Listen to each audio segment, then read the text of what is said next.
All right, so in this particular case, like we are going to implement our generic repository, and we can start from fresh itself. And if you remember from the product repository itself, because we have taken the example from my product repository, which is this one, and this is what we are trying to achieve generically, right? So, and that is where its implementation is. So if you see this implementation, you look at this constructor part first. Like we are injecting this e-commerce context first of all, and via this context we are reaching out to the db set, and then we are doing all this navigation properties path, and then we are fetching the records, right? So this is how it's happening now. But in this case, what we are just going to have, let's say likewise, which I like to do that, and complete that part as well, right? So what we can have is, like, on the same lines we are going to complete this thing as well, right? The generic repository part as well. So let's go ahead and ask this to ChatGPT itself, and let's give some blueprint here. So what I'm just going to have is that generic repository, and let's provide this e-commerce context, and then the context in here. And the next part which I'm thinking to provide here is like is the simple thing, which is nothing but like you are going to need this one read only field to access this. Right now what I'm just going to have is like because this is the product repository, and this is the implementation with all the navigation properties as well.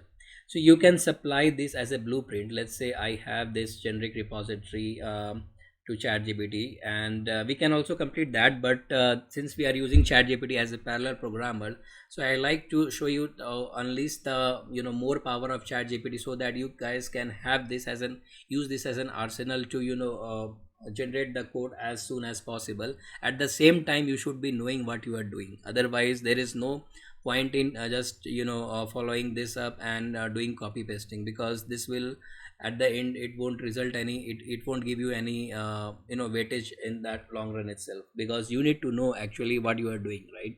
So let's set the context first of all. So what we are doing here is, like, the very first thing is, like, I'm just taking this repository, and I'm just applying this. So this is my interface,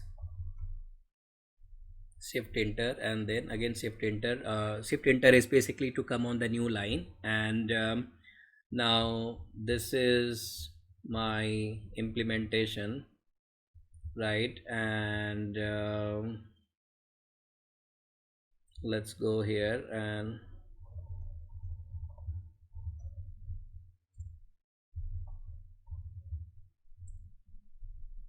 right. So, and let's give the product repository case as well, right? So that it can understand, like, the context basically.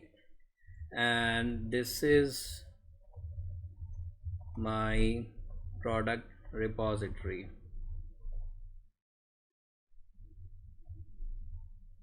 Now I want you to complete my generic repository, generic repository based on that, or on the lines of product repository. Basically generic repository should give the same result what product repository is giving,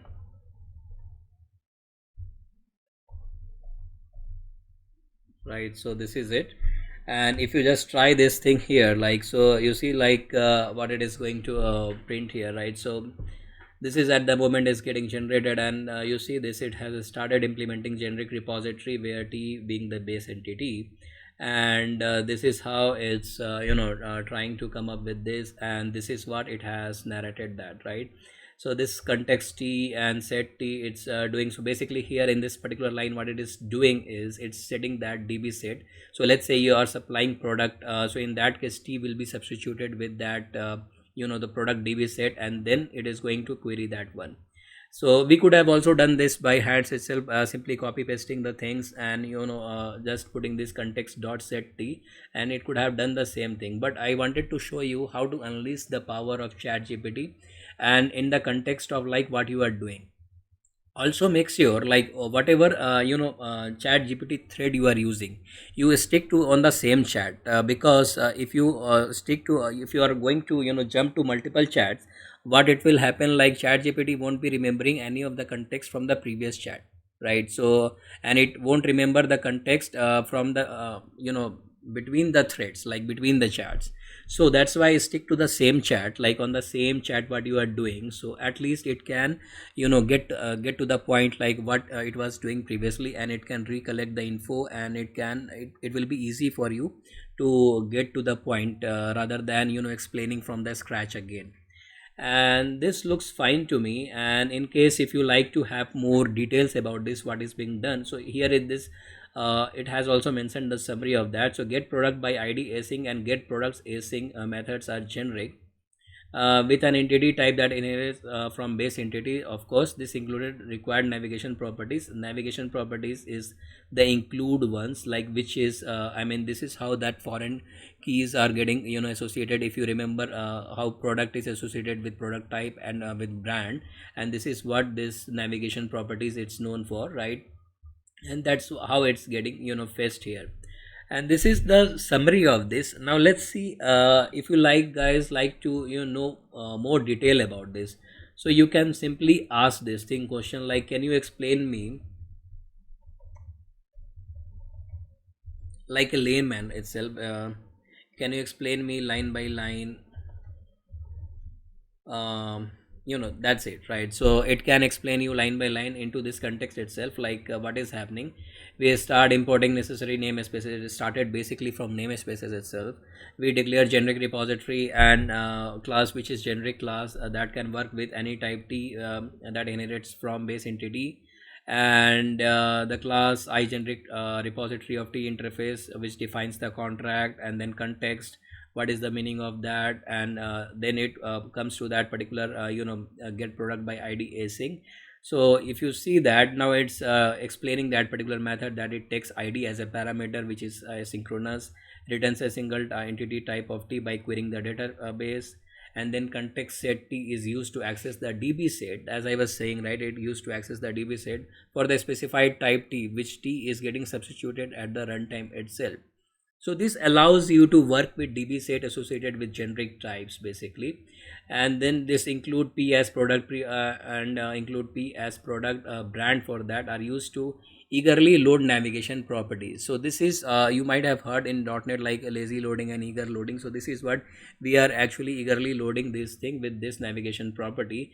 This ensures that if you are querying for a product and its related product type and product brand are also loaded at the same time, right? So this is what eager loading means. So in case, let's say if you are in your general terms, if in your office also, if you are coding and you are stuck with some of the concepts, so you can also take that particular line and give the context to that chat gpt and explain that what you are trying to achieve and what is the thing, and it will try its best to explain you line by line and the syntax as well, and apart from that what this code actually doing and what it means. And this is pretty pragmatic basically, like it makes sense as well, like although these things are already there in the wiki pages of .NET or the Microsoft documentation pages, but what happens like once you get the explanation like this in terms of your project, this is this holds more power than any documentation, because not all developers tend to